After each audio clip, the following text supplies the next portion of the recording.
You know, as I'm going through what I've read in May, I realized this month feels like it's taken forever.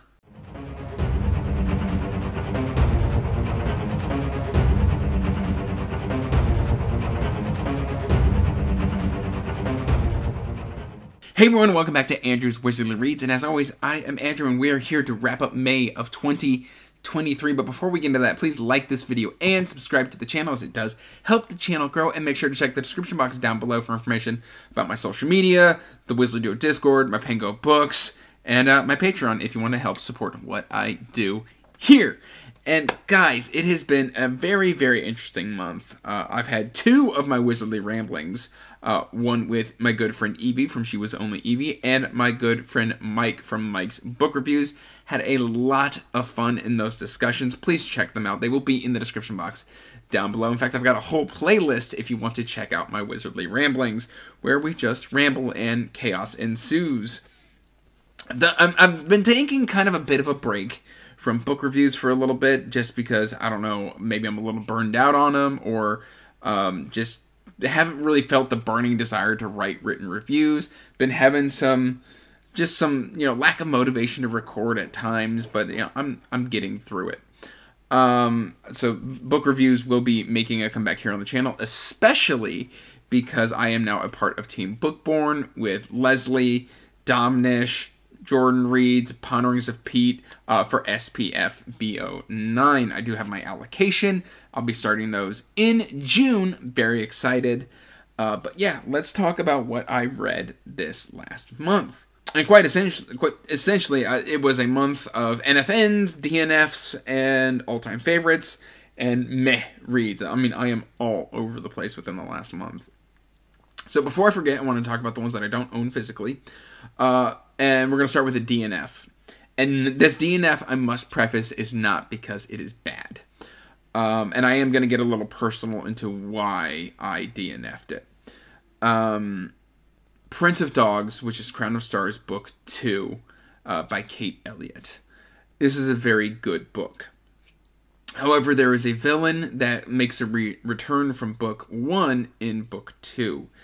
And the way that villain interacts with our main POV, Leith, is very predatory. It's very emotionally, physically, and even sexually abusive.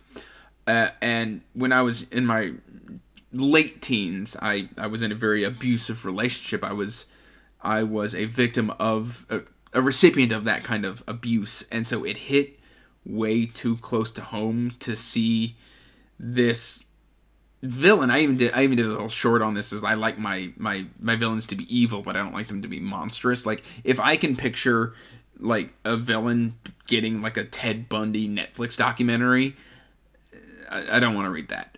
And that's kind of the vibes that I was getting here in Prince of Dogs, and so I hit 60%, and I just couldn't do it anymore. So just because of my own personal history and what I went through, I wasn't receiving any joy reading that, and then I was getting angry because I couldn't quite rationalize why. It took me 2 days of processing to figure out why I was DNFing this book. So sadly, I have put that one to the side, and I will be DNFing the series. But I do have more of Kate Elliott's. I believe I've got her Spirit Walker series, which, I mean, Kate Elliott is a fantastic writer. I do want to check this stuff out. So I will be trying that series at a later date and time. I then NFN'd, well, no, let's talk about Mother of Learning, because I don't own that one physically either. But Mother of Learning Arc 2, I finished this one. I actually gave this one about 4 to 4.5 stars. The first 30% is just kind of meh. It's not boring like the first book. It's just meh. It's just there. And then it takes off. It's a lot of fun. I'm really enjoying Mother of Learning by Dumagoy. Okay, I will get the last name when I talk about Arc 3. But Dumagoy or Nobody 103. I have to ask Patrick how it's pronounced again. I'm so sorry, Patrick. I will get this eventually. This is Wrathbringer Creative. I need Kickstarter hardcover editions of all 4 of these books. I'm excited to read the next arc here soon, but Mother of Learning is definitely fantastic progression with a nice time element woven in, with some extra just stuff sprinkled in that's very, very enjoyable. So please, if you haven't checked out the Mother of Learning stuff, it's well worth your time. Okay, so that's the stuff that I don't own physically. Okay, so I will own Mother of Learning Art 2 physically when my book shows up. But I also read, because my patrons wanted me to read, 16 Ways to Defend a Walled City by K.J. Parker. I loved this. And initially, I didn't. Because initially, I started it, and I put it down, because I was like, this is just kind of meh. Because of the way K.J. Parker writes, it's very dry. There's this kind of sarcastic humor, where he doesn't really take anything seriously. It's fantastic to read if you're into that kind of stuff. And basically, what we have here is we have an individual who is running a city and is ill-equipped to do so, but like he's from like a lower caste and stuff like that. People don't respect him, but nobody else is doing anything, so he just kind of goes in, takes control, and is trying to survive a siege. And then there's just so much more built into this. I'm kind of sad that this trilogy isn't following just one POV. Because I looked into it, and by the way this book ends, like, the next book is going to be another POV, and then I'm assuming the next book is going to be another POV, but all in kind of similar situations, kind of tongue-in-cheek, very funny. Well, I won't say it's very funny, it's very humorous, the situations that he has to deal with, and some of it's not funny at all, but, I mean, 16 Ways to Defend a Walled City was actually quite surprising with how much I enjoyed it. It's my second K.J. Parker book and read, and yeah, I really, really enjoyed that one. I then picked up on a whim that I wasn't planning on reading this. This is Revenge by A.C. Cobble, Warhite #2. Very good. This was great to jump back into. I didn't quite fully remember book 1, but A.C. Cobble does a great job. Just kind of dropping little hints and reminders of what's come before in the series, and it works really, really well. I do feel that there was a pacing issue here. Something didn't quite click. Something felt slightly rushed, where we were kind of trying to rush these things through, and this felt like it could have been cleaned up and tightened up just a hair bit more. But I mean, I still give this one about a 4.5 out of 5. There were moments here where I was just generally finding myself smiling, enjoying this experience. There's just certain moments and certain lines of dialogue that just made me happy to read. I can't quite explain other than that of it would happen on the page and I just start smiling. These series are, or this series I should say, is fantastic. I don't know why I said these series, but yes, if you haven't checked these out, the audiobooks are done by Travis Baldry, top tier narrator, and these gorgeous copies, if you can still get them, please do so. I was able to late back these. No, I backed this one on Kickstarter, but I think Kickstarter has an option where you can, back order and then, yeah. Anyway, I think the third one actually is kickstarting here in June, which you should have the ability to go and kickstart all 3, which I highly recommend you do so. I then finished Draculas Memorial, closing out the patron buddy read of this trilogy. This is Anthony Ryan. This was my 6th Anthony Ryan book, and this one just kind of, I'm kind of meh on it. I gave it about a 3 to 3.5 star, and I think the issue with this is it's busy. It's very busy. There's a lot of POVs. I didn't feel every single POV was necessary. A lot of stuff I feel like they didn't need the dedicated POV. We could have just watched somebody doing a thing. It just got very busy, very bloated. There's a lot going on in this series. I mean, there's like lost civilizations, ancient civilizations, there's dragons, there's wars, there's political stuff. Like, it's very, very busy for 1,800 pages across a whole trilogy. But I mean, I still enjoyed it. Like, I'm not upset that I read Draculas Memorial. It never quite reached the heights of the first book for me. So that's my thoughts here on Empire of Ashes. And then, of course, we've got one that took me 11 days to read, and I'm so glad I took my time with this because I have a dedicated book review for this one coming out here soon. First book review I've recorded in like 3 weeks. So this is what kind of brought me out of my slump. The Wrathbringer by Christopher G. Brenning. And I just absolutely love the character growth that Christopher G. Brenning has harnessed in this series. Like, these characters are growing organically. Like, they don't just grow up in a straight arc. Like, it's not, ooh, power creep. Like, they have their ups and their downs. They fight back through adversity. Or they have their declines where they're becoming villains, and what they chose, or what they initially set out to fight, they are becoming.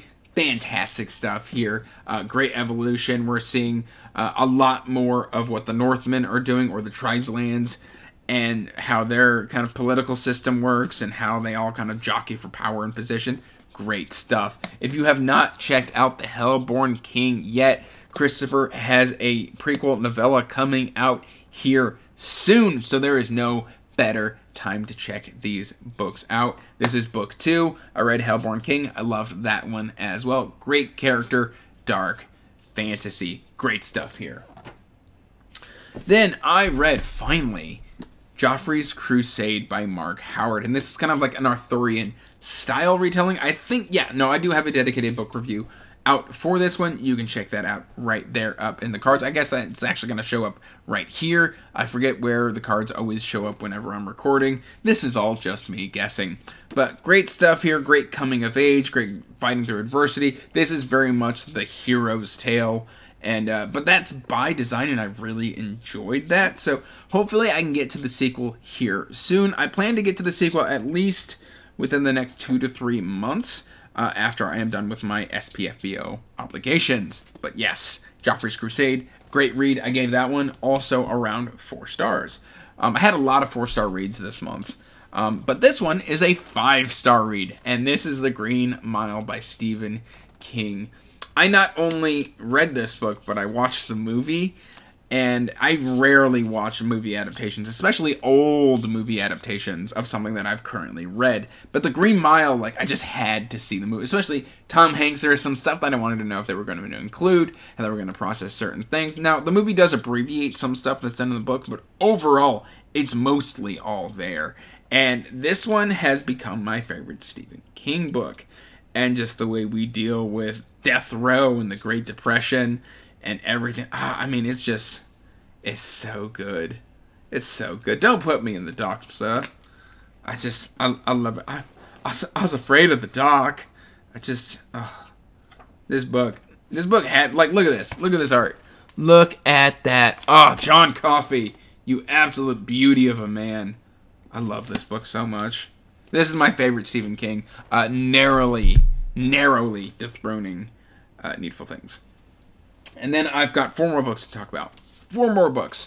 So I NFN'd Shackled Fates by Tiller Colt Holt, not because I wasn't enjoying the experience.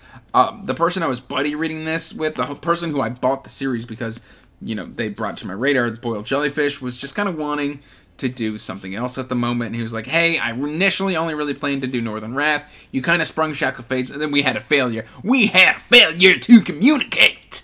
And I assumed we were doing the whole trilogy. And so he tried to fit it in to accommodate me, which I greatly appreciate. We both hit about 40%. He private messaged me. He's like, hey, I didn't initially plan to read this. And I've got other things that are calling my attention. I said, not a worry. I got all these books to choose from. So we have currently placed our buddy read on hold, and we will come back to this. So, yes, Shackled Fates.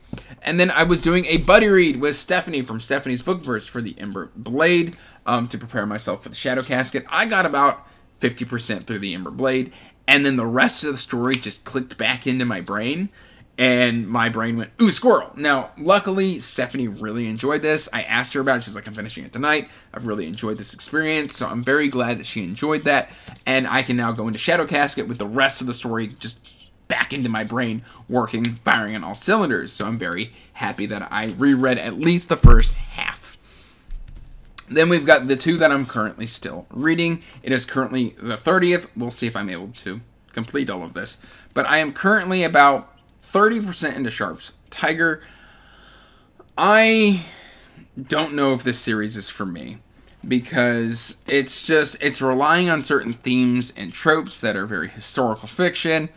The representation of women and the way that they are treated as objects really isn't a thing for me. Hopefully that clears up. I'm going to push through to the end of this. I like the villain of Obadiah Hakeswell, but like when he starts spouting off his mouth sometimes, and the way that he views women along with certain, I think it's Major Ellis. I don't know. I forget his name already. But like, I shut the book and I was like, you know what? Like, whatever. Now, initially, I put up a poll in the community tab and I said, should I do Legend of Deathwalker or Sharpe's Tiger? And then I saw like a 65 to like 35 split between Sharp's Tiger winning and Legend of Deathwalker not winning. And then I came back 5 hours later and it had flopped. The problem was I'd already started Sharp's Tiger. So I just decided to continue. Although I did read the prologue of Legend of Deathwalker as well, which is cool because what's going on in Legend of Deathwalker I thought was really interesting, because I think, if I understand what's going on, is it jumps back to Legend and the events of Legend, and then it has Druss narrating a story of his younger years, which I thought was very cool. But yes, I am currently reading my first Sharp book. I'm also listening to this one on audio. I think the narrator's doing a good job. But yeah, and then my current read, which I'm currently 75% of the way through, is Curse of the Fallen by H.C. Newell, because I am her #1 fan! And yeah, so far I am giving this one about a 4 stars.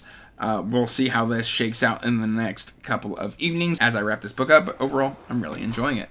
That's all I've really got for you guys this month. Let me know how your reading month went in the description box down below, and I will talk to you guys later. Till next time, peace out, stay magical, bye. And as always, I want to give a huge thank you to my patrons.